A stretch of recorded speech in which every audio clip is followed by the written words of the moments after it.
Plus d'une centaine de djihadistes présumés ont été libérés en début de semaine au Mali.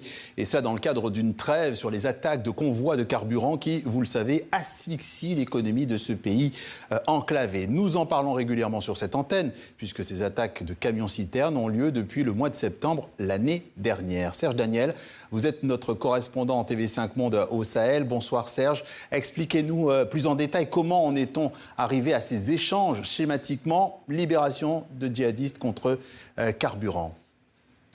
Alors, tout a commencé dans un campement situé à la périphérie de la capitale malienne, où 8 jeunes Maliens présumés djihadistes ont été libérés dans un campement et ils avaient l'air hagards, ils étaient malades. Ils ont expliqué qu'accusés de djihadistes, d'être des djihadistes, pardon, ils étaient arrêtés depuis plusieurs mois et que là, on vient de les libérer.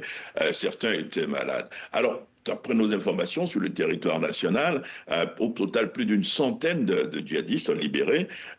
Et donc, le principe, d'après nos sources, c'est qu'ils ont été libérés pour permettre aux djihadistes d'ouvrir un corridor pour laisser passer le carburant qui vient notamment de la Côte d'Ivoire et du Sénégal vers les localités maliennes. Vous savez qu'il y a un blocus qui avait été décrété par les djihadistes depuis plusieurs mois et l'idée c'était de lever partiellement ce blocus et c'est ce qui se passe.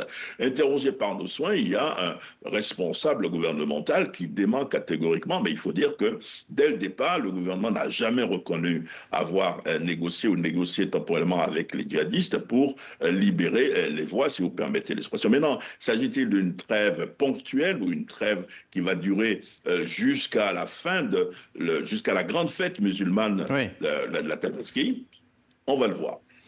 Précision de Serge Daniel, correspondant TV5 Monde au Sahel. Merci.